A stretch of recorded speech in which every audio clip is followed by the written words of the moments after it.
ela se dá em três vertentes. A primeira vertente é no espírito, é instantânea, a santificação do espírito.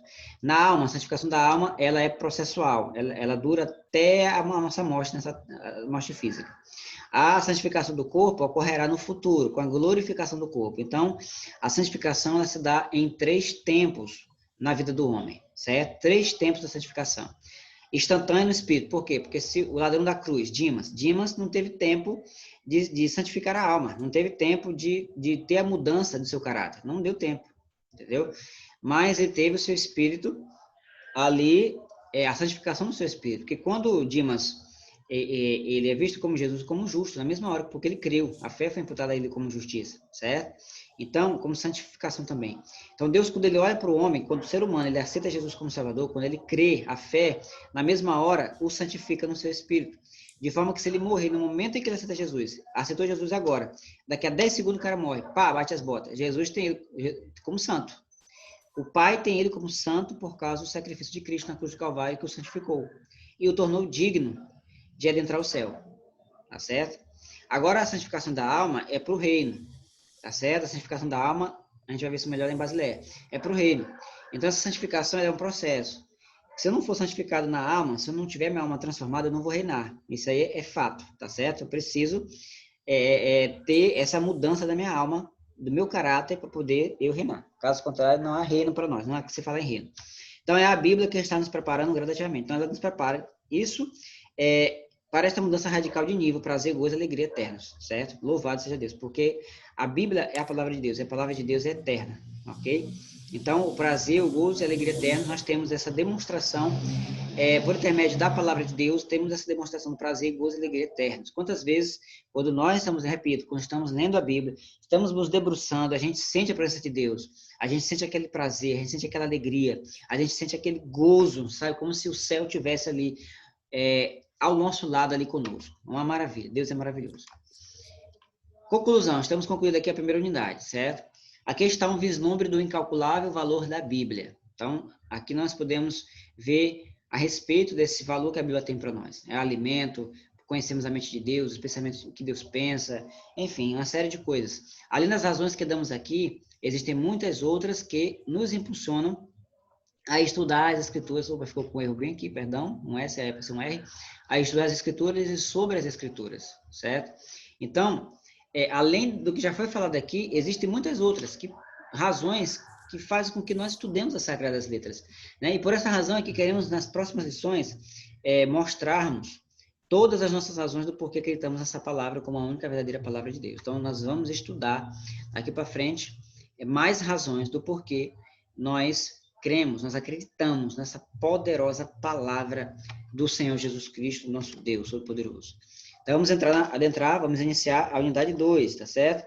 Você pode, se você estiver aí com seu cronograma do curso, né, seu cronograma do curso, você vai ver que tem na unidade 2 a história da Bíblia. Então, vamos lá.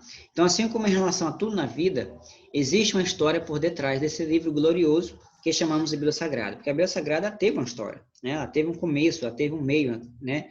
Ela teve um começo e tem um meio, que se perdura até hoje, tá certo? Então, a maioria das pessoas que lê a palavra de Deus em todo mundo está alheia, ou seja, está alienada, está por fora ao extraordinário processo pelo qual passou esse texto sagrado. Inclusive, próprios crentes.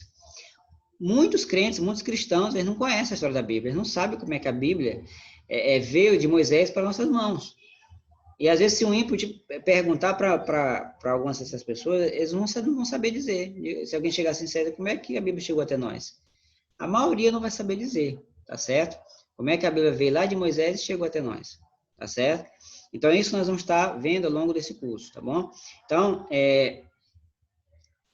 nas suas várias etapas. Então, veja só, vamos repetir aqui. A maioria das pessoas que lê a palavra de Deus, todo mundo, está alheio ao extraordinário processo pelo qual passou esse texto sagrado, nas suas várias etapas.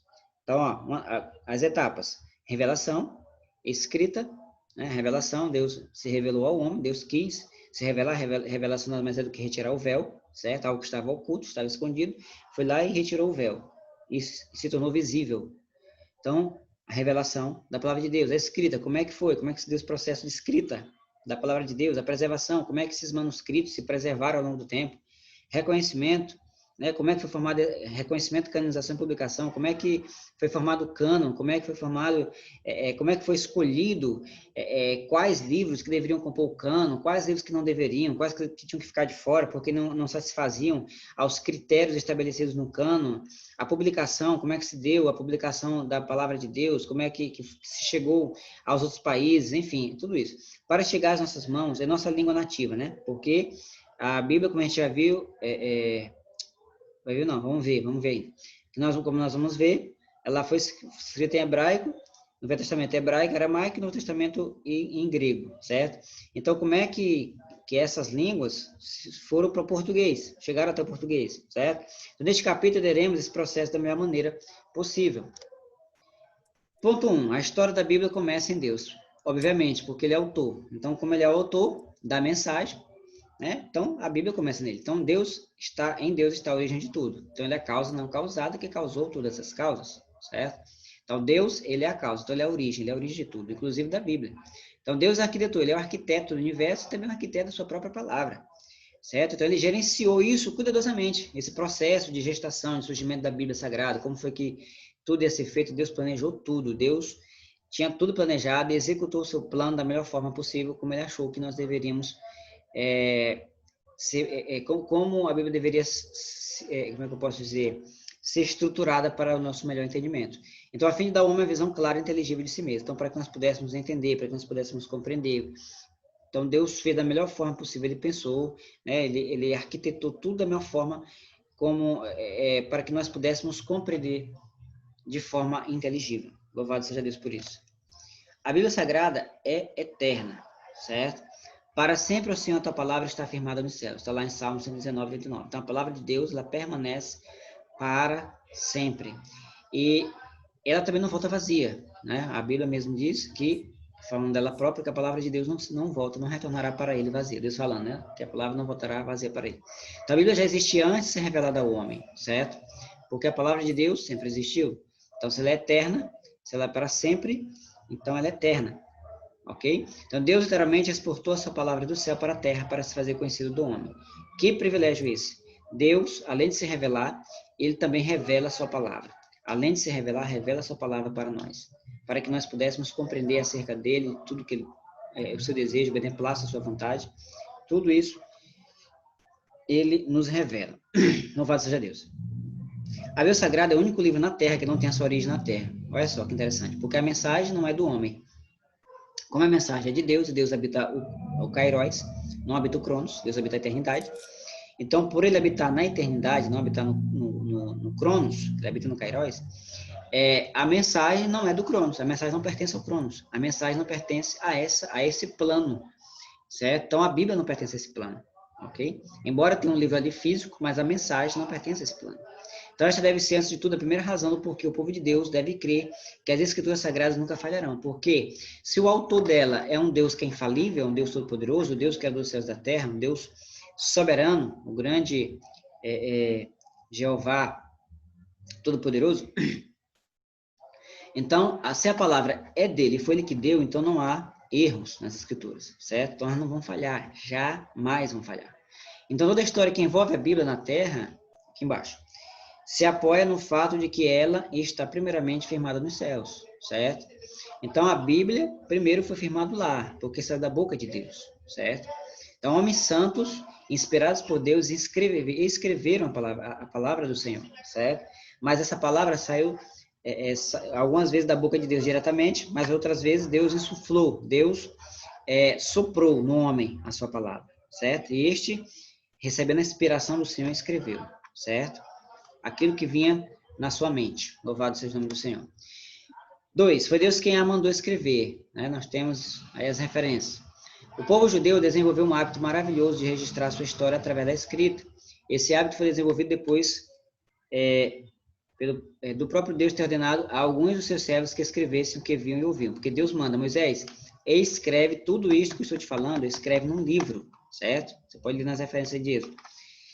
Então, Deus manda Moisés escrever tudo isso que ele estava ouvindo no livro. Então, aí Moisés recebe a ordem diretamente do Senhor. Então, sendo assim, A ordem de escrever a Bíblia veio de Deus, veio diretamente de Deus. Então, Deus deu a ordem a Moisés. Moisés, escreve tudo isso, para memorial das futuras gerações. O apóstolo Paulo disse em 2 a Timóteo 3,16 que toda a escritura é divinamente inspirada, certo? Agora, aqui é importante ressaltar, né, que Timóteo, na época, quando Paulo escreve, o cânon ainda não estava fechado, certo? O livro de Apocalipse ainda não tinha sido escrito, ok? Porque foi o último livro a ser escrito, foi Apocalipse. João, já no fim da sua vida, quase, ele recebe essa revelação e escreve. Mas, enfim, então, Paulo a Timóteo, ele diz, toda escritura é divinamente inspirada. Então, aqui, nós temos essa comprovação de que a Bíblia, ela é inspirada, os homens foram inspirados por Deus. Hoje podemos ter uma ideia do tesouro que estaria enterrado para sempre no silêncio dos primeiros servos de Deus, se Deus não tivesse tido divino cuidado de ordenar que escrevesse tudo. Então, se Deus não falasse, escrevam, nós estaremos no breu total. Nós estaremos sem a revelação. Estaremos totalmente no escuro, sem que Deus tivesse ordenado. Então, graças a Ele, graças ao nosso Deus, pela sua infinita bondade, sua infinita misericórdia, sua infinita graça, Ele deixou tudo registrado para as futuras gerações, para que nós pudéssemos ter este conhecimento abençoado da parte dele. Então, foi Deus quem escolheu o que escrever também. Então, a noção da canonicidade da Bíblia é o reflexo do crivo judaico para com os textos antigos. Né? Porque esse aqui passou por... Esse cânon, a gente vai estudar, quando a gente vai estudando o cânon sagrado, que passou por vários concílios para se formar esse cânon. Né? Não foi algo da noite para o dia, não foi algo rápido, né? Não, passou por um crivo. Tiveram critérios a ser estabelecidos para que assim os 66 livros do cânon fosse fechado, fosse concluído, tá certo? Então esse crivo judaico foi elaborado com muito cuidado mesmo, para que assim o cânon fosse formado, tá bom? Então desde os primórdios o povo judeu já sabia que nem todo texto escrito tinha origem em Deus, certo? Mesmo que fosse escrito por homens santos. Então teve muitos livros que não comporam o cânon, ok? Que foram escritos por pessoas de Deus, por servos do Senhor, mas que não foram aceitos como livros canônicos. Por quê? Porque eles não passaram esse critério de ter sido uma mensagem escrita pelo próprio Deus.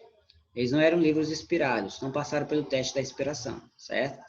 Então, eles perceberam com o tempo que Deus escolhia cuidadosamente o que os seus servos deveriam escrever em seu nome. Então, Deus é quem escolhia, a mensagem era dele, né? Ele que escolheu o que deveria colocar ou não. Então, muitas coisas, por exemplo, nós podemos até citar, quando João ele ouve aqueles trovões, né, ali falando, e ele diz que ia escrever, né? Mas aí foi dito a ele que não escrevesse o que aqueles trovões estavam dizendo. Acho que os irmãos lembram disso. Então, teve coisas que Deus mandou escrever, mas teve coisas que Deus também disse para não escrever, para não citar. Tem muita coisa que foi deixada de fora.